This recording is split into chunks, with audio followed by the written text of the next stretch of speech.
Europe 1. 10h, 11h, le grand rendez-vous avec les Échos et CNews. Nicolas Barré, Mathieu Boccoté, Sonia Mabrouk. Bonjour à tous et bienvenue sur Europe 1 et CNews. Bonjour à vous Marlène Schiappa. Bonjour. C'est votre grand rendez-vous ce dimanche. À mes côtés pour vous interroger, Nicolas Barré des Échos. Bonjour à vous Nicolas. Bonjour Sonia. Et Bonjour. le penseur et sociologue Mathieu Boccoté. Bonjour Mathieu. Bonjour. Bonjour. À Marseille, Marlène Schiappa et Emmanuel Macron a fait du en même temps selon ses opposants, président et en même temps candidat. Dans les intentions de vote, c'est toujours le duel Emmanuel Macron-Marine Le Pen qui tient la corde, mais tout reste ouvert malgré les apparences. Et à 7 mois du scrutin, ce sont les thèmes régaliens qui s'imposent dans le débat public et politique et qui feront aussi la différence. On va largement en parler dans cette émission. Et à ce sujet, c'est Nicolas Barré qui vous pose la première question. Alors Marlène Schiappa, plus de 5 ans après les attentats du 13 novembre 2015, le procès s'ouvre cette semaine. A-t-on vraiment retenu les leçons de cette attaque islamiste ? D'abord, je vais évidemment avoir une pensée pour les victimes et également pour leurs proches. Je recevrai prochainement Camille Emmanuel, qui est la femme du dessinateur Luce, qui a écrit un livre qui s'appelle Ricochet, dans lequel elle explique à quel point les proches de victimes des attentats sont parfois les oubliés et ont aussi vécu des choses absolument difficiles. Les attentats, c'est toujours un drame national, mais c'est aussi un drame personnel pour les personnes qui sont touchées et qui sont victimes. Et je veux dire que les services de l'État, à l'époque, déjà, ont été présents, ont répondu, et nous avons pris toute la mesure de l'action à mener, notamment avec différentes lois antiterrorisme. Encore une avant cet été, la loi SILT, la loi sur la sécurité intérieure et la lutte contre le terrorisme, pour renforcer encore davantage notamment la surveillance et pour anticiper et éviter que ce type d'attentat n'arrive. Plusieurs ont été déjoués d'ailleurs depuis 2017. Dans le même esprit, si je peux me permettre, Valérie Pécresse ce matin, dans le journal du dimanche, dit que 20% des gens qui aujourd'hui pénètrent le territoire de l'Union européenne ne sont pas contrôlés. Est-ce que c'est pas une faille de sécurité majeure quand on sait que plusieurs des responsables des attentats de 2015 avaient eux-mêmes profité d'une filière migratoire D'abord, Valérie Pécresse dit beaucoup de choses sur les sujets régaliens, souvent des choses inexactes ou incomplètes, et parfois elle demande de faire des choses qui en réalité sont déjà faites. Là, en l'occurrence, le gouvernement a déjà pris les mesures pour travailler pour améliorer le contrôle notamment aux frontières, et y compris notamment améliorer le dispositif Frontex. Oui, mais il y a donc c'est un débat de personnes qui entrent sur le sol européen et l'Union européenne qui ne sont pas du tout contrôlées. Elle a raison sur ce point. Non, c'est un chiffre qu'on donne comme ça. En fait, j'imagine que Valérie Pécresse fait référence à l'immigration illégale et irrégulière. On ne peut pas, par définition, avoir un chiffre de cet ordre-là, mais toutes les personnes qui entrent sur le sol ont vocation à être contrôlées, et notamment pour... Vocation, c'est différent de la réalité. Bien sûr. Écoutez, la volonté, il y a toujours une différence entre la volonté et la réalité. Et moi, je ne crois jamais aux chiffres 0%, 100%. Je ne vais pas vous dire ici, non, 100%, personne, nulle part, jamais. Ce que je vous dis, en revanche, c'est qu'on met tous les moyens et qu'on fait en sorte que ça arrive, notamment pour répondre sur l'actualité brûlante du moment, la question de l'Afghanistan. Les personnes que nous faisons venir d'Afghanistan, elles ont un triple criblage au moment où elles rentrent dans l'avion, ensuite à Abu Dhabi lorsqu'il y a l'étape avant de prendre l'avion pour la France, et ensuite par la DGSI en arrivant en France. Et c'est grâce à ce criblage et grâce au travail de la DGSI que nous avons pu identifier le fait que certaines personnes avaient été en contact avec les talibans. D'ailleurs, il y a eu une condamnation qui a été prononcée. Mais quand même, je reviens à ce qu'a dit Valérie Pécresse ce matin dans le journal du dimanche. Un quart des personnes fichées pour radicalisation sont des étrangers qu'il faut expulser immédiatement. Là, le point de votre impuissance, là, c'est un chiffre que vous ne contestez pas. Non, pas du tout. D'abord, Valérie Pécresse omet de souligner le travail qui a été mené par le ministre de l'Intérieur, Gérald Darmanin, justement pour expulser un certain nombre de personnes. Ensuite, je vais être précis sur la manière, sur les choses dont on parle. On ne parle pas des personnes qui sont fichées S. Les personnes qui sont fichées S sont simplement sous surveillance. Radicalisation islamiste, a-t-elle précisé ? Exactement, mais je veux être précis sur les différents fichiers qui existent et sur les différentes actions. Et ensuite, moi, je vais vous dire une chose. Valérie Pécresse dit là la même chose que toutes les personnes qui ne connaissent pas les réalités de terrain. Il faut expulser. Fort bien. Alors comment on fait pour expulser ? Et pourquoi il y a des cas dans lesquels nous rencontrons des difficultés ? Parce que pour expulser, il faut que vous obteniez de la part du pays d'origine un laissez-passer consulaire. Mais vous avez parlé de volonté politique. Alors quand on veut obtenir un laissez-passer consulaire, est-ce qu'il n'y a pas un moyen de pression avec ces pays, par exemple, sur l'aide au développement, par exemple sur les visas, pour y arriver ? Il y a évidemment un travail qui se met en œuvre, mais il ne suffit pas de dire il y a qu'à, faut qu'on, on devrait. J'ai entendu ici la semaine dernière sur cette antenne, Valérie Pécresse dit disant quelque chose comme « il faut dire aux talibans de respecter les droits des femmes ». Valérie Pécresse est beaucoup dans l'incantation et dans le bas. On n'a qu'à faire ça, on n'a qu'à faire ça.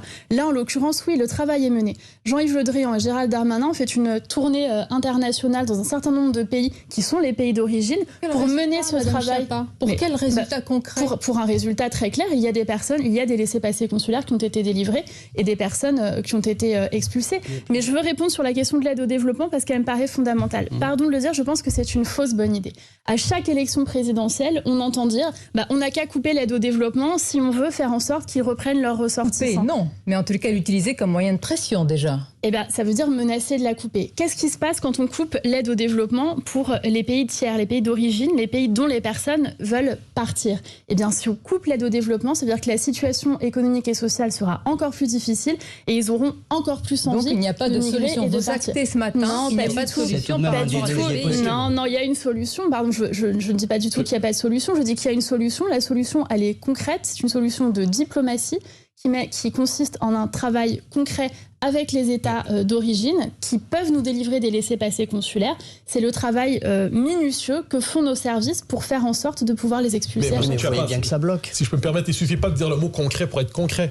On va dire concret, ça ne rend pas plus concret dans les faits. Or, si on refuse un moyen de pression réel pour être capable de faire ce moyen de pression, l'aide au développement, est-ce qu'on ne s'empêche pas d'utiliser un moyen qui permettrait véritablement de peser dans les prochaines étapes? Pas du tout. Je pense que c'est extrêmement contre-productif et je pense que, je dis que c'est concret parce que ça l'est et parce que ça a produit des résultats et parce que ces déplacements de Jean-Yves Le Drian et Gérald Darmanin, ils ont permis d'obtenir des laissez-passer consulaires et de renvoyer des personnes dans les pays tiers.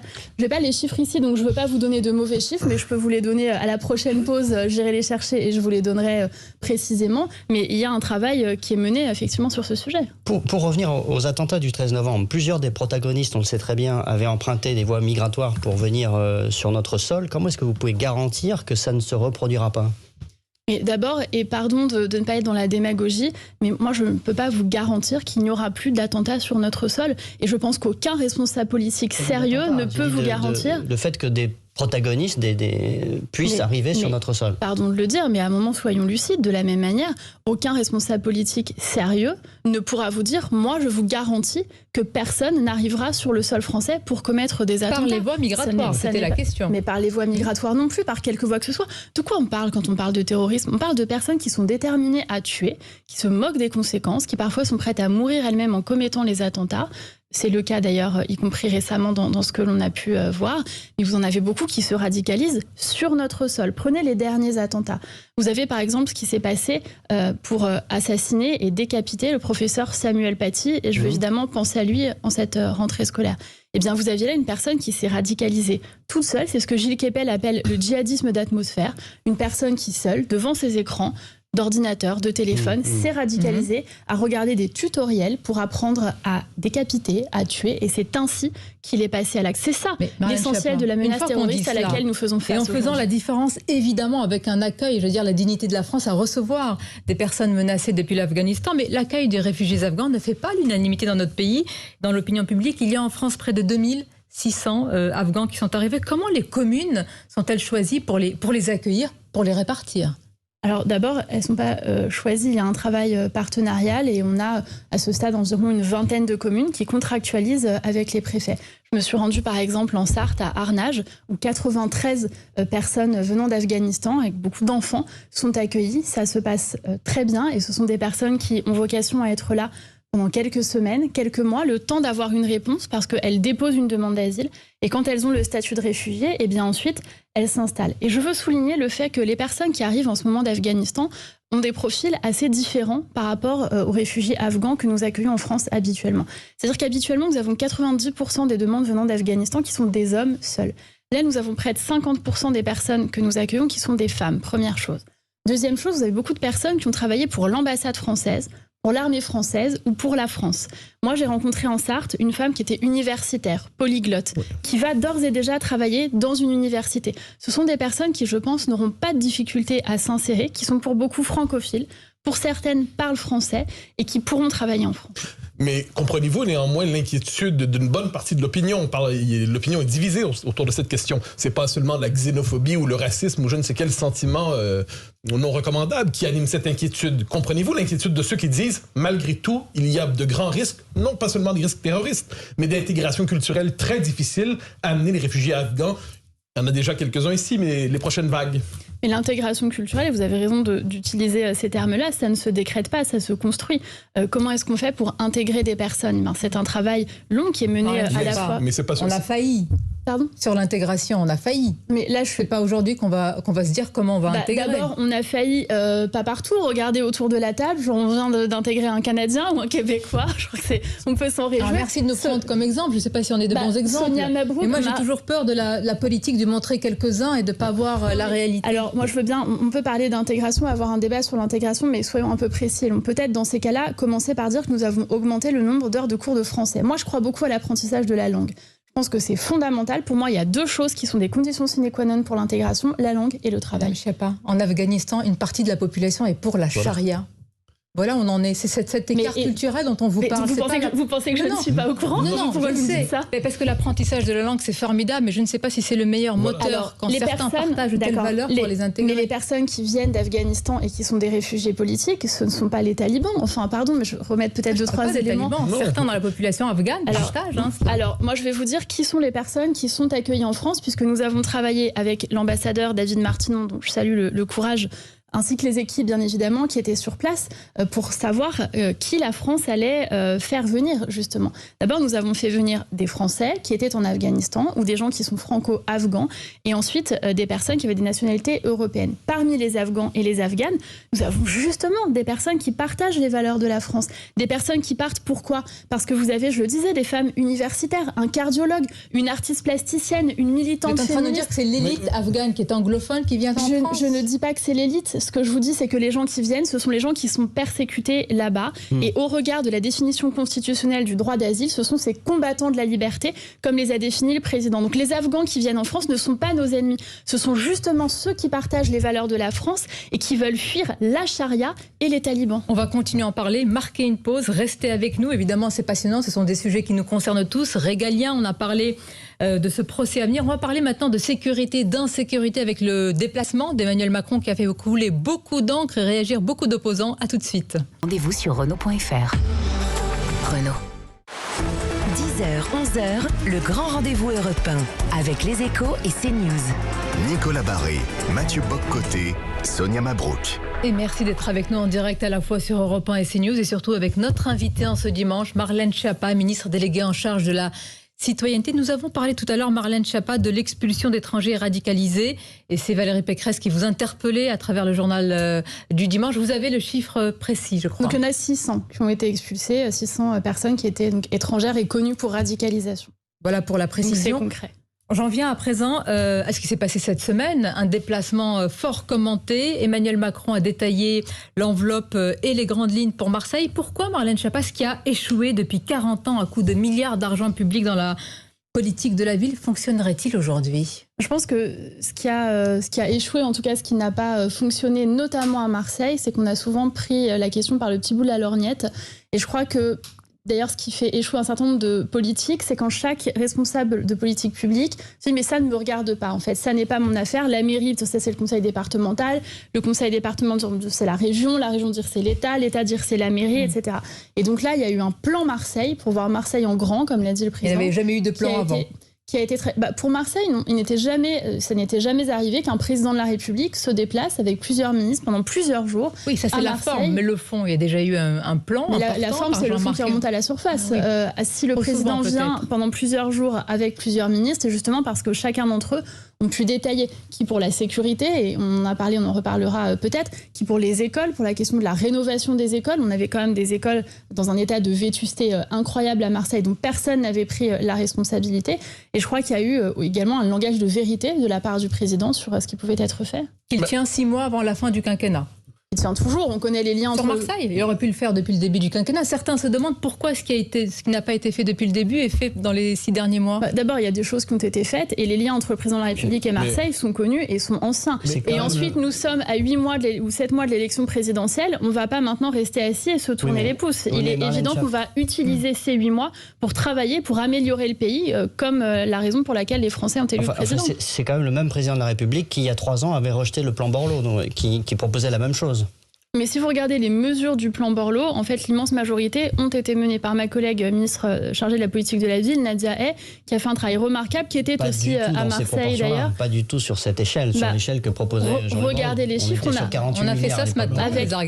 Avec le Premier ministre Jean Castex, on a travaillé dans certains endroits, notamment à Grigny par exemple, mais dans d'autres endroits, pour justement faire ces comités de suivi sur la politique qui est menée en termes interministériels pour la ville. Et on voit que vous avez à la fois de la prévention de la délinquance, de l'éducation, des éducateurs qui sont déployés, un plan quartier d'été. Je vais vous donner un exemple. On est à la fin de l'été. Cet été, nous avons déployé le plan quartier d'été qui a permis à de nombreux jeunes de travailler à un rapprochement entre la police et la jeunesse dans différents quartiers. Ça, c'est très concret. Si je peux me permettre sur cette question, justement, vous parlez d'un langage de vérité dans les circonstances. Le président, si je ne me trompe pas, dit qu'il n'y a aucun quartier où la police, les forces de l'ordre ne peuvent pas entrer. Il est contredit à certains égards par les policiers, souvent, en disant qu'en certains lieux du territoire national, il n'est plus possible d'entrer. Et on a vu cette semaine qu'il y a sur le territoire français des checkpoints assurés par des trafiquants, des dealers, qui n'ont pas peur de la force, qui usent, et plus encore, j'ajouterais, méprisent même quelquefois les forces de l'ordre en les voyant comme une bande rivale et en disant vous n'entrez pas ici, ce n'est pas votre territoire, une souveraineté nouvelle s'exerce ici, une frontière intérieure se trace. Est-ce que d'une certaine manière, on ne peut pas dire qu'il y a des endroits où finalement les forces de l'ordre ne se rendent pas en France? Moi, ce que je vous dirais, c'est qu'il y a effectivement un affrontement entre, d'un côté, des personnes qui veulent privatiser des endroits, vous l'avez parfaitement bien décrit, et pour des raisons qu'on connaît, c'est-à-dire pour avoir le contrôle sur les trafics qui peuvent exister essentiellement, d'une part, et d'autre part, la police, la gendarmerie, qui a pour mission justement de rentrer. Et c'est pourquoi Gérald Darmanin donnait comme première priorité la lutte contre le trafic de drogue, avec un mot d'ordre, il faut harceler les points de deal. C'est ce qui a été fait. D'ailleurs, à Marseille, il y a eu de nombreuses amendes, 9000 amendes qui ont été dressées immédiates contre le trafic de drogue. Il y a un harcèlement, bien sûr. Les trafiquants, ils tremblent. Vous plaisantez, Marlène Schiappa, un point de deal, il met des mois à être démantelé et les policiers vous disent et nous disent que le lendemain, quasiment le surlendemain, il est reconstitué. Il y a deux choses différentes. Ce que je vous dis, évidemment, ce n'est pas qu'il faut mettre une amende pour quelqu'un qui dirige du crime organisé à Marseille.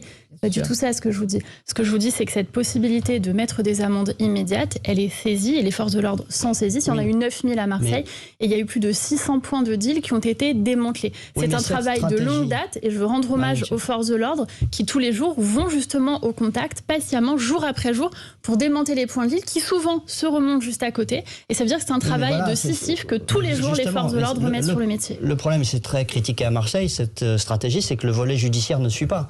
Vous avez des magistrats qui expliquent qu'on ouvre des informations judiciaires, puis ensuite les affaires ne suivent pas, elles ne sont pas traitées, etc. Donc est-ce que c'est pas du côté judiciaire que pêche votre politique? Non, mais moi, je vais vous dire, les policiers, ce qu'ils nous disent quand on va dans les commissariats avec le ministre de l'Intérieur, ils nous disent même que parfois, pour être honnête, ils arrêtent un délinquant et qu'ils vont retrouver le même quelques semaines plus tard. Mais qu'est-ce que vous répondez dans ce cas-là? Eh bien, justement, là encore, c'est une situation dont on hérite, c'est-à-dire c'est pas quelque chose qui existe depuis 2017. Moi, quand j'étais adolescent, je grandis en partie en cité, il y avait déjà ces mêmes problèmes qui existaient dans les années 80. La désagrégation du territoire est un problème ancien en France. C'est pas nouveau, il y a une décomposition. Et donc face à ça, d'abord, il y a une action des forces de l'ordre avec une priorité. La priorité absolue, c'est la lutte contre le trafic de drogue. Et deux, il y a un renfort des moyens de la justice. Il y a eu plus 8%. C'est le maillon faible. Il y a eu plus la 8%. Justice, c'est le maillon faible. Il y a eu plus 8% des moyens de la justice l'année dernière. Il y aura de nouveau plus 8 à 10% cette année sur les moyens de la justice, justement pour aller plus vite. Ce qui est important dans une peine, c'est pas tant de la sévérité, c'est la certitude. Vous parlez des moyens, et c'est une chose essentielle, alors qu'on a une justice malheureusement qui se paupérise, et pas seulement à Marseille, mais nous parlons de l'arsenal judiciaire et législatif. Il est étonnant que le président à Marseille ait parlé de tous les sujets et pas de celui-ci. Est-ce qu'aujourd'hui c'est un manque et parfois une impuissance de votre part? D'abord sur l'arsenal, on l'a renforcé. Et c'est le président Emmanuel Macron qui, dès 2018-2019, a voulu impulser la création de l'OFAST, qui est une organisation au ministère de l'Intérieur qui a pour mission la spécialité, la lutte contre les trafics de drogue. À la fois le petit trafic de drogue qu'on évoquait, mais aussi le trafic de drogue international qui, hélas, crée des dommages incroyables, notamment sur que risque celui qui jeunes. tient un point de deal? Il risque la prison, il risque des amendes. Combien de fois une fois sur combien? Très sincèrement, Marlène Schiappa. Je ne dis pas que c'est la solution. Il ne semble pas particulièrement terrifié. Hein. Mais non, et c'est bien tout le problème. En fait, si vous voulez, moi, je peux vous mettre en parallèle 3 sujets différents. La question du deal et du trafic de drogue, d'une part. La question du terrorisme qu'on évoquait, d'autre part. Et je vais vous rajouter la question des violences conjugales. Et nous avons un problème similaire sur ces 3 sujets qui, en apparence, sont déconnectés. Le problème, c'est que vous avez des gens qui se fichent, en général, de la peine qu'ils vont recevoir. Quand vous avez un homme qui tue sa femme en pleine rue, au su et au vu de tout le monde, croyez-vous qu'il ait peur de finir en prison? Quand vous avez un terroriste qui commet les actes que nous avons mentionnés, il y va parfois pour mourir, et un trafiquant de drogue, mais aller en prison parfois pour lui... Donc, allégeons notre arsenal judiciaire? C'est absolument pas ce que je dis. Pardon, mais je suis pas du tout réputée pour vouloir alléger l'arsenal judiciaire. À aucun moment, je dis quoi que ce soit qui peut laisser penser ça. Ce que je dis, au contraire, c'est qu'il y a à la fois un travail de terrain, mais aussi un travail culturel. Et moi, je vais vous dire, quand j'entends des gens dire que consommer de la drogue, c'est fun, c'est cool, que ça peut être rigolo, eh bien, je m'étrangle. Moi, en tant que mère de famille, j'ai une fille adolescente, je ne trouverais pas rigolo que ma fille consomme de la drogue ou qu'elle tombe dans les mains de dealers. Or, vous avez aujourd'hui tout un discours médiatique qui vise à dire que c'est cool, drôle, et ça peut être fun de consommer de la drogue. Médiatique. Bien sûr. Mais je blâme pas les journalistes, mais je parle d'un certain nombre... vous avez quand même régulièrement des débats en télévision ou ailleurs pour dire qu'il faudrait peut-être légaliser le cannabis. Vous regardez beaucoup la télévision, mais est-ce que vous regardez ce qui se passe dans votre parti? Parce que parfois, dans la majorité, le débat sur la dépénalisation, la légalisation du cannabis est un vrai sujet. Mais j'y suis opposée. J'y suis opposée. Non, mais ça et je existe mène aussi ce dans combat. votre parti. Pas Quand je dis un débat télévisé, qui vient à la télévision, il y a des responsables politiques. Donc je ne suis pas en train de blâmer la télé ou les journalistes. Ce que je vous dis, c'est que, mais même parfois dans un certain discours, quand vous regardez des interviews, même parfois d'artistes ou de gens qui banalisent la consommation de drogue. En parlant de drogues douces. Oui, en parlant des drogues douces, en parlant de drogues récréatives, en utilisant un champ lexical qui amènerait à dire que finalement ce n'est pas si grave. Et en général, d'ailleurs, les gens qui tiennent ce discours, ce ne sont pas les gens qui ont des enfants qui risquent d'être attrapés dans le trafic de drogue, de devenir dealer et de finir mort ou en prison. Parce que c'est ça l'avenir d'un dealer. À un moment, je pense qu'il faut dire les choses telles qu'elles sont. Et face à ça, nous avons développé ce qu'on appelle des tapages, des travaux alternatifs payés à la journée, qui permettent à des jeunes, ce qu'on appelle les petits frères, d'être pris avec un accompagnement médico-socio-éducatif et de leur fournir du travail pour qu'ils puissent comprendre qu'on peut aussi... Alors que sur une journée, on peut gagner 500 € en faisant le fou. Mais Sonia Mabrouk, pourquoi vous et moi, on n'est pas dealeuses? Pourquoi est-ce qu'on est là? À un moment, il y a des choix qui sont faits. Les choix, ils sont faits parce qu'on montre à ces jeunes qu'il y a d'autres voies possibles et qu'ils ne sont pas obligés de tomber dans le film organisé. Mais c'est pas que l'État. Il y a une responsabilité des parents, des familles, de l'éducation. Et souvent, les professeurs mènent un travail difficile et important. Et évidemment, de la proposition alternative qu'on leur offre. C'est pour ça que nous finançons ces tapages qui permettent, avec un accompagnement médico-social, parce qu'il faut les sortir déjà de la consommation, de proposer autre chose et de montrer qu'on peut aussi, dans la légalité, sans risquer de se faire tuer ou de finir en prison, eh bien, avoir un travail qui soit gratifiant, qui vous donne un rôle dans la cité. Permettez une question un peu périphérique à cela, mais qui n'est pas sans lien. Dans la description des mots qui frappent Marseille, j'ai l'impression qu'une notion a été un peu oubliée. C'est le phénomène de la concentration ethnique, dans certains cas, d'une partition ethnique du territoire. Est-ce que c'est quelque chose qui est grave à Marseille et peut-être même plus largement en France? Est-ce que la partition ethnique du territoire, est-ce que vous la reconnaissez? Et ensuite, si vous la reconnaissez, que peut-on faire pour lutter contre ces phénomènes qui engendrent les communautarismes, qui engendrent quelquefois une forme de séparatisme aussi? Bien sûr, mais il y a des formes de ghetto. Il y a des formes de ghetto par origine, comme vous le décrivez, mais aussi... y compris d'un point de vue social. Et ce manque de mixité, il existe, et il existe partout sur le territoire. Ma collègue Emmanuelle Vargon, qui est chargée du logement, a pris un certain nombre de mesures pour faire en sorte... Vous allez nous citer tout le gouvernement, là. Je suis solidaire. Content ce matin. Écoutez, regarde CNews Europe 1, vous avez oublié personne, je crois. Je suis une ministre solidaire, bonne camarade. J'ai peur que vous citiez vraiment, et dans le faire, il n'y a pas grand-chose. Parce que vous citez... Si. Oui. Non, il y a énormément de choses qui sont faites, mais à cet égard, c'est la même chose. Je veux dire, ces ghettos, ils ne sont pas arrivés là depuis 2017. Donc on est en train de faire face à une difficulté et à un travail qui se mène pas seulement avec l'État. Vous avez des maires, MAI-RES, qui sont fondés à décider comment ils organisent notamment la répartition des logements sociaux. Et vous avez des maires qui ne souhaitent pas avancer vers cette mixité sociale. C'est très clair. Lesquels ? Je ne veux pas donner des noms. Vous donnez beaucoup de noms de vos camarades, je me dis peut-être. On va marquer une pause, Marlène Schiappa. On va continuer à évoquer ce sujet. Et puis la rentrée des classes, très important, avec une vidéo qui a beaucoup fait réagir, celle du président qui parle de la rentrée des classes, mais aussi dans cette même vidéo qu'a évoqué, vous avez rendu hommage à sa mémoire tout à l'heure, à Samuel Paty. Cela a fait beaucoup réagir. Et dans ce contexte, c'est important, on vous en parle. Restez avec nous en direct, bien sûr. Le grand rendez-vous européen. Avec les Échos et CNews. Au cœur de l'actualité, Europe Matin prend un temps d'avance. Rendez-vous européen avec les Échos et CNews. Nicolas Barré, Mathieu Bock-Côté, Sonia Mabrouk. Et surtout, notre invité en direct à la fois sur Europe 1 et CNews, c'est Marlène Schiappa, ministre déléguée en charge de la citoyenneté. On est très heureux de vous retrouver en direct sur nos antennes à l'occasion de la rentrée des classes. Marlène Schiappa, dans une même vidéo qui a suscité un tollé. Le président de la République a fait référence aux youtubeurs McFly et Carlito et... Vous en avez parlé tout à l'heure, à l'horrible assassinat de Samuel Paty par un terrorisme islamiste. Dans une même vidéo, un président ne devrait pas faire ça. Dans une même vidéo, deux références aussi éloignées, avec un choc aussi horrible que celui de l'assassinat de Samuel Paty. Vous pensez que c'est en cohérence avec les youtubeurs sans leur manquer de respect? Dans une même émission et dans un même temps médiatique, on aborde souvent des sujets très différents, en passant du très lourd au très léger. Parfois, on aborde aussi des sujets très légers et on nous pose parfois des questions extrêmement légères. Pour revenir à la vidéo, le président de la République tourne une vidéo pour adresser ses vœux de bonne rentrée aux élèves, aux professeurs, au personnel enseignant éducatif, aux parents. Je trouve ça positif et c'est une vidéo qui est bien reçue. Et dans cette vidéo, bien sûr, il rend hommage au professeur Samuel Paty. Je crois qu'il était dans nos mémoires à tous et à toutes au moment de cette rentrée. Et il adresse également des messages plus légers, sous des formes donc plus légères, notamment contre les gestes barrières, avec évidemment cette référence à McFly et Carlito. Mais la vie, elle est ainsi faite, Sonia Mabrouk, vous le savez très bien.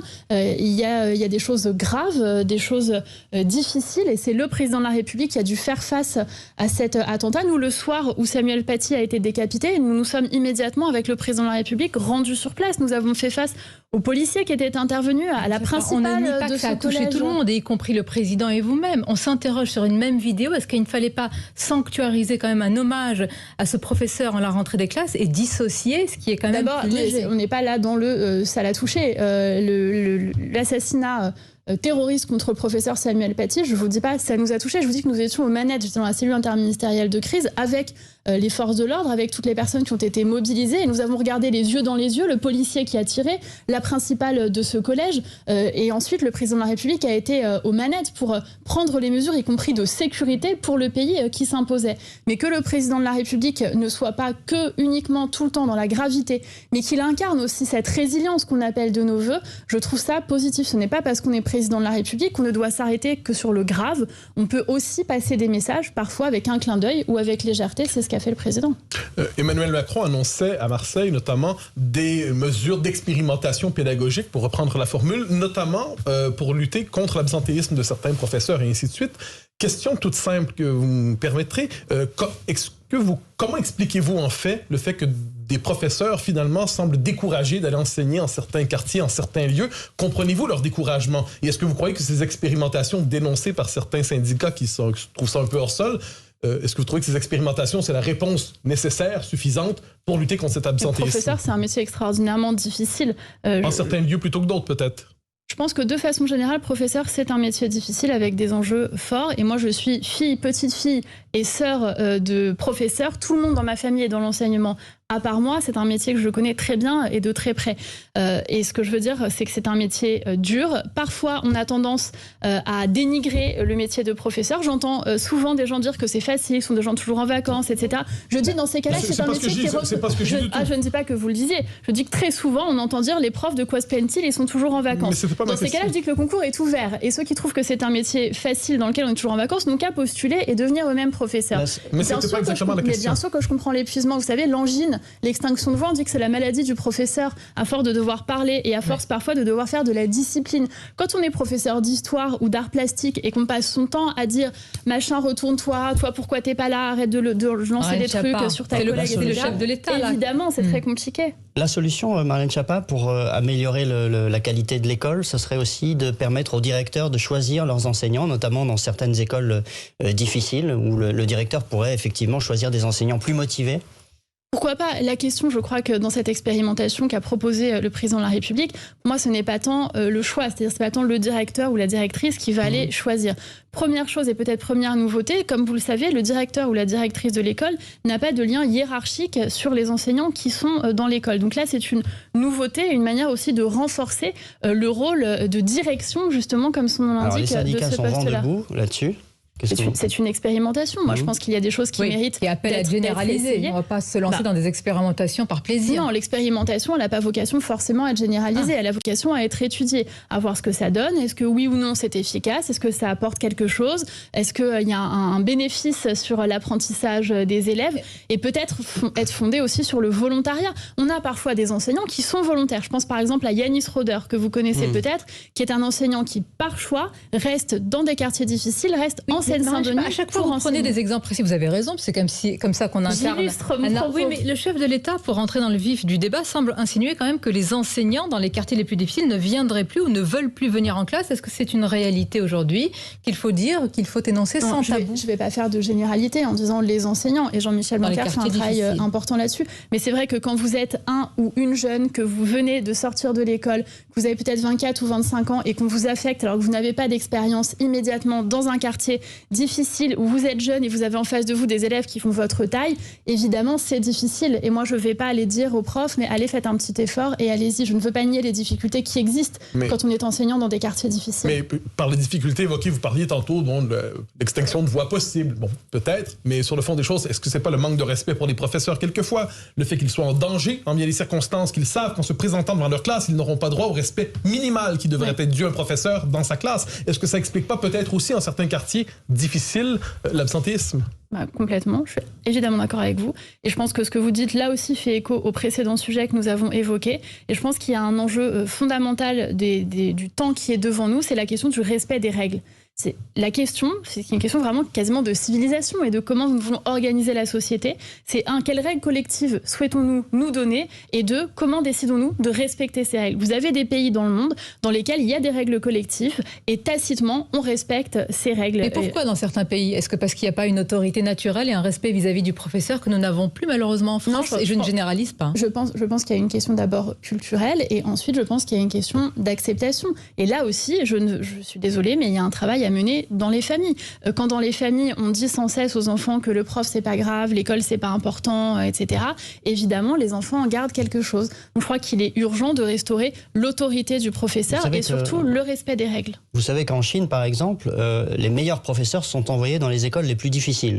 Alors, la Chine n'est pas forcément un modèle absolu, mais enfin, c'est comme ça que ça fonctionne. C'est la transformation de la fonction publique qui est en train d'être menée, attention, je vais encore citer une collègue femme du gouvernement, par ma collègue Amélie de Montchalin, qui fait en sorte justement que les hauts fonctionnaires qui sortent de l'école et qui sont les meilleurs puissent aller dans les endroits où c'est difficile, où il y a des enjeux. Parce que les meilleurs, c'est en fonction de quoi? Du classement, en fait, il y a un classement. Quand vous sortez de hautes écoles d'administration, il y a un classement. Parce que moi, je me demande les meilleurs, comment ils font quand il s'agit de parler de laïcité? Est-ce que c'est en fonction d'un classement qu'on est meilleur quand on parle de laïcité? Vous êtes taquine. Où je veux en venir? Non, pas du tout. Le gouvernement a lancé, Marlène Schiappa, une campagne pour la laïcité à l'école. Elle a été dévoilée par le ministre de l'Éducation et ces affiches ont entraîné vraiment une vive polémique. Alors, sur les réseaux sociaux, mais pas seulement. Et sur l'un des 8 panneaux, on va le voir, je vais le décrire aussi sur Europe 1 à la radio, un petit garçon blanc est par exemple représenté aux côtés d'une petite fille métisse, tous deux dans l'eau et accrochés à un rebord de piscine. Il est écrit « Permettre à Sacha et Naïssa d'être dans le même bain, c'est ça, la laïcité », indique le slogan. Tollé, on vous reproche en fait de mélanger couleur de peau, religion et origine supposée. Oui, on peut avoir le débat. Moi, d'abord, première chose, je voudrais vous dire que dans le cadre du projet de loi confortant les principes républicains, il y aura maintenant tous les 9 décembre une journée nationale officielle dédiée à la laïcité. Et donc à cette occasion... Une journée dédiée à la laïcité. Exactement, à l'occasion de l'anniversaire de la loi de 1905. Et donc à cette occasion, celles et ceux qui voudront produire leurs propres affiches ou leurs propres campagnes pourront évidemment le faire. Dans cette campagne, je n'en suis pas à l'origine, je n'ai pas fait cette campagne, mais dans cette campagne... Vous en éloignez alors? Non, pas du tout, je le dis simplement pour information, je ne m'en éloigne pas. Je soutiens mon collègue Jean-Michel Blanquer qui mène un travail courageux sur les questions de laïcité, notamment en ayant créé le Conseil des sages, en ayant permis de remettre au devant de la scène cette question.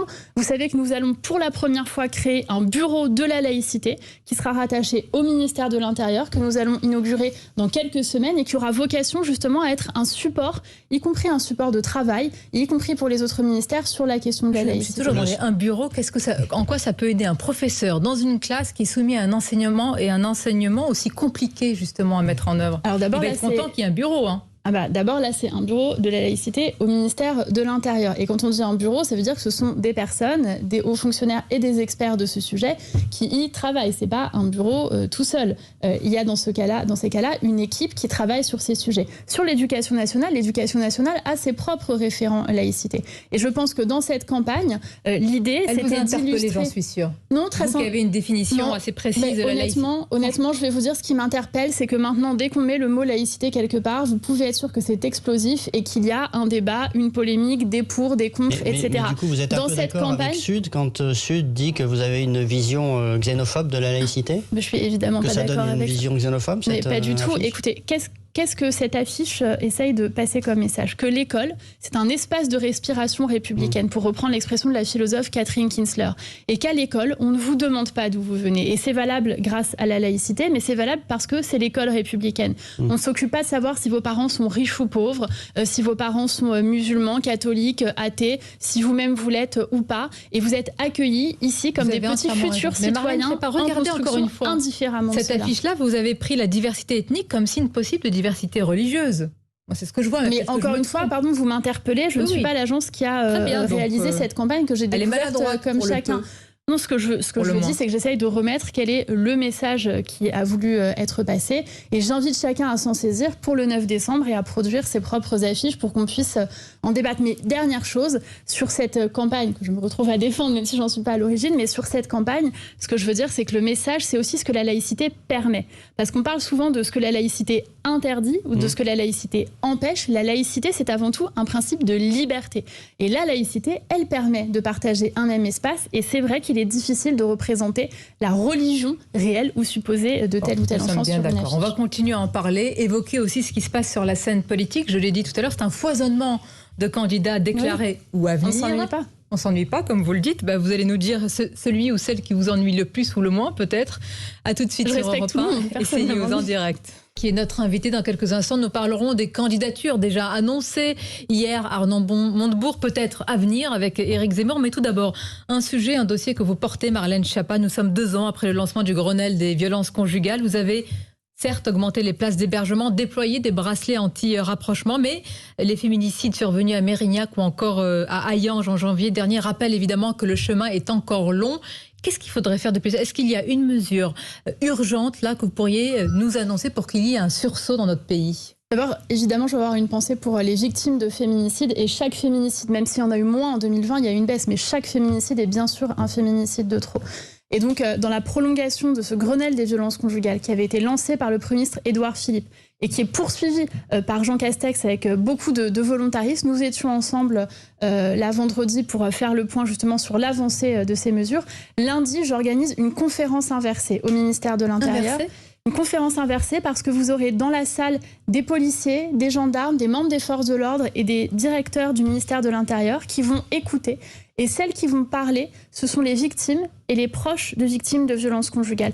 Monsieur et Madame Fouillot, les parents d'Alexia Daval, Alexia Fouillot, ont très gentiment accepté de venir pour partager leur expérience avec les forces de l'ordre. Valérie Bacot également sera présente, Laura Rapp, Tatiana Laurence Delarue, des victimes de violences conjugales qui vont échanger et dialoguer avec des forces de l'ordre, parce que nous sommes dans le même camp. C'est essentiel de les écouter, mais exactement. Que vont-elles vous dire que vous ne sachiez déjà et que vous auriez dû entreprendre plus, si on peut dire? Alors d'abord, moi pardon, mais je suis quand même la personne qui a mis le sujet des violences conjugales sur le devant de la scène. Ça n'était pas précédemment un sujet politique. En 2017, avec le président de la République, à l'Élysée, le président a ordonné une minute de silence en hommage aux femmes tuées par leur conjoint. C'est inédit partout dans le monde et c'est le premier pas qui a amené au Grenelle des violences conjugales deux lois, 150 mesures. On n'est pas dans le symbolique, pardon, Sonia Mabrouk.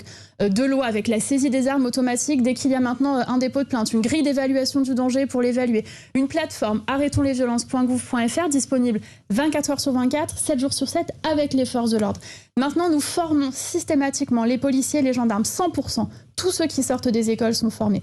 Et là, l'idée pour moi, c'est d'abord rappeler que nous sommes dans le même camp. Les policiers et les gendarmes, ce sont eux qui se mettent entre la balle et la femme. Il y a 400 interventions par semaine lors desquelles ils sauvent la vie des femmes et des enfants.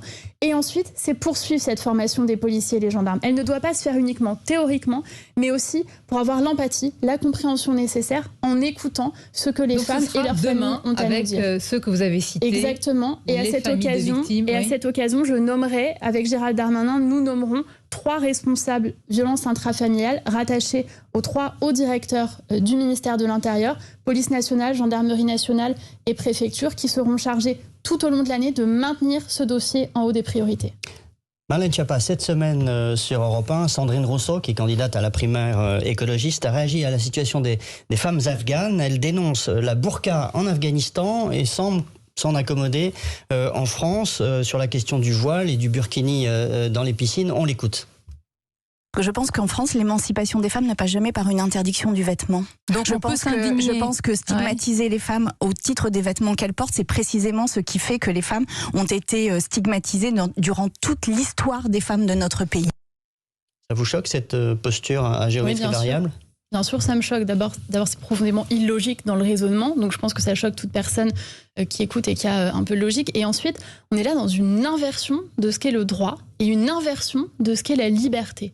C'est la même chose quand on a eu les débats pour interdire le certificat de virginité, où certaines personnes, notamment proches de Sandrine Rousseau, nous disaient il ne faut pas l'interdire parce qu'après tout, ce serait une forme de droit que de se faire un certificat de virginité. Et là, on nous parle de liberté en inversant complètement le sens de la liberté. Moi, j'ai beaucoup de respect, d'admiration et d'humilité face aux femmes afghanes courageuses qui ont manifesté encore hier face à des talibans armées. Ce sont ces femmes-là qui sont courageuses et inspirantes et qui sont des vraies féministes. Marlène Schiappa, j'aimerais vous relancer sur un point de convergence inattendu entre vous et Sandrine Rousseau. Votre commune passion des sorcières. Alors, on sait que Sandrine Rousseau préfère les sorcières aux ingénieurs à certains égards, se permet même de jeter des sorts peut-être. Comment expliquez-vous cette passion que vous avez aussi pour les sorcières ? Pardonnez ce point d'interrogation, je me questionne vraiment. D'abord, première chose, peut-être rappeler d'où cette passion qu'on me prête vient. Premièrement, vous savez qu'il y a une histoire des femmes qui ont été brûlées pour sorcellerie, notamment au Moyen-Âge, et c'est dans ce cadre que j'ai co-signé une tribune avec beaucoup de femmes et d'artistes, Charlotte Gainsbourg et d'autres. Il y avait, je crois, aussi Sandrine Rousseau, pour dire qu'il fallait réhabiliter ces femmes que l'on avait brûlées en les blâmant pour sorcellerie. C'est un enjeu féministe que de dire que souvent, on blâme les femmes pour sorcellerie quand on ne les comprend pas. C'est la même chose avec l'hystérie. Quand on disait cette femme est hystérique parce qu'on ne comprend pas ou parce que cette femme sort des carcans habituels et qu'elle souhaite prendre la parole. Ensuite, je vais vous dire, moi, je n'oppose pas les femmes et le progrès. J'étais très choquée d'un certain nombre de déclarations de Sandrine Rousseau. D'abord, qu'elle avait menacé Sonia Mabrouk de lui jeter un sort à la fin d'une interview. Je pense que c'était de l'humour. Jusqu'ici, tout va bien. Et j'ai vu dans une interview qu'elle opposait d'un côté des femmes qui jetteraient des sorts et de l'autre côté des hommes exactement, qui seraient ingénieurs. Mais en cela, pardon de le dire, mais Sandrine Rousseau rejoint Éric Zemmour. Elle le rejoint, mais bien sûr, Sandrine Rousseau. Là, c'est la fameuse tenaille, là, c'est un grand écart. C'est exactement ça, mais pas du tout. Regardez, en fait, Sandrine Rousseau comme Éric Zemmour, analysez leur discours sur les hommes et sur les femmes et sur les rapports entre les hommes et les femmes.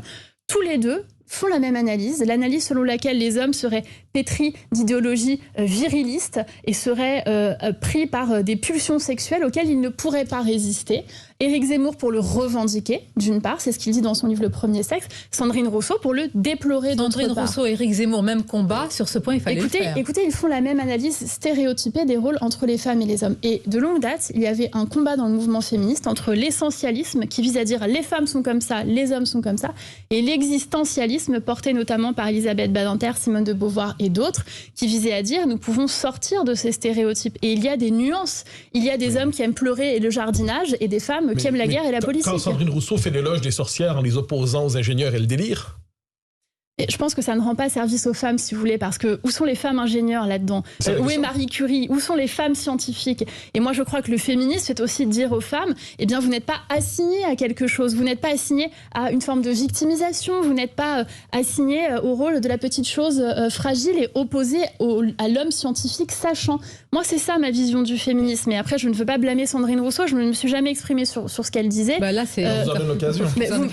Je vous réponds sur le fond, je ne réponds pas sur la personne. Sandrine Rousseau, je vous réponds sur le fond. J'ai un désaccord. Assimilé à Éric Zemmour, dont vous avez dit qu'il se radicalise, c'est un mot quand même qui n'est pas anodin par rapport au sujet que nous avons employé tout à l'heure. Vous maintenez qu'il y a une radicalisation d'Éric Zemmour aujourd'hui ? Bien sûr, mais plus on approche de sa potentielle candidature, elle ne fait pas de doute pour vous ? Je ne sais pas, je ne suis pas dans la tête d'Éric Zemmour, mais Éric Zemmour a commencé en étant un intellectuel, un écrivain, un éditorialiste. Aujourd'hui, il fait dire qu'il serait candidat. On ne sait pas bien exactement où il est. Je crois qu'il a toujours une émission, d'ailleurs, alors qu'il prépare, dit-il, une candidature à l'élection présidentielle. Et ça oui, j'observe mais on a le droit de changer de vie, non ? Ou alors c'est interdit. Chacun fait ce qu'il veut. Eh ben, donnez-moi une émission de télévision dans ces cas-là, à la même heure que Zemmour. Puisqu'on peut être responsable politique et avoir... Je comprends, vous dites qu'il se radicalise parce qu'il se lance en politique. Vous êtes-vous radicalisé quand vous êtes lancé en politique ? C'est pas du tout ce que je dis. Attention, ce que je dis... Alors, la raison profonde, elle lui appartient, c'est à lui de le dire. Mais ce que j'observe, c'est que Éric Zemmour est maintenant dans des propos de plus en plus extrémistes lorsqu'il prend la parole. Là, sur les Afghans, vous avez quand même entendu... Pardon, attendez, vous avez entendu ce qu'a dit Éric Zemmour sur les Afghans. C'est-à-dire des gens qui sont persécutés par les talibans, qui ont travaillé pour l'armée française, et il dit on ne leur doit rien. On ne leur doit rien, on n'a pas besoin de les faire venir. Moi, ça me choque. Ça me choque profondément. Je pense qu'il y a là un manque d'humanité. Je ne suis même pas sûre qu'il le pense, mais je pense qu'il dit ça pour choquer le chaland, pour choquer le bourgeois, pour se radicaliser, pour montrer qu'il est plus à droite que Marine Le Pen. Mais voilà sa stratégie. C'est pas un allié objectif aussi d'Emmanuel Macron, parce qu'on voit bien que s'il se présente, il prend des voix sur ses concurrents. Non, je crois pas. D'abord, dans les dernières études... Si Zemmour y va, Emmanuel Macron lui dit merci. Pas du tout. D'abord, regardez... D'abord, je ne suis pas Emmanuel Macron, c'est à lui qu'il faudra poser la question. Ensuite, regardez dans la dernière étude, Éric Zemmour, il prend 2 à 3 points seulement à Marine Le Pen.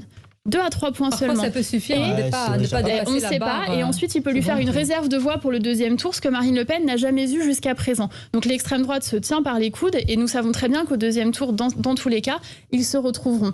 Par ailleurs, je voudrais dire que ça n'élève pas le débat public, si vous me le permettez. Vous avez parlé d'Arnaud Montebourg, vous avez parlé de Yannick Jadot. Un mot sur lui ? Mais évidemment, moi, ce que je veux dire, c'est que vous avez quand même dans cette campagne aussi des gens qui disent des choses intéressantes. Moi, je trouve que dans ce que dit Arnaud Montebourg, il y a des choses intéressantes. Dans ce que dit Yannick Jadot sur la laïcité, il y a des choses intéressantes. Yannick Jadot, il est dans le camp républicain. On peut débattre, on peut dialoguer avec lui. Fabien Roussel, le leader du Parti communiste, a fait des interviews intéressantes sur la sécurité, sur la laïcité, sur la vaccination, sur les inégalités sociales. Est-ce qu'il dit des choses intéressantes, Zemmour aussi ? Moi, je ne trouve pas. Mais vous avez rappelé que j'étais une femme de gauche. On a chacun nos petits défauts. Vous avez débattu avec lui. Mais je peux débattre avec les gens avec qui je suis en désaccord. Je crois à la démocratie. Et je pense que tout le monde est légitime pour se présenter. Je ne fais pas partie des gens qui interdisent à qui que ce soit l'accès à la vie politique. C'était le grand rendez-vous européen CNews en partenariat avec les Échos de Marlène Schiappa. Merci à vous. Merci d'avoir été notre invité. Merci avec plaisir. À Nicolas Barré et Mathieu Bocoté. Restez avec nous à la fois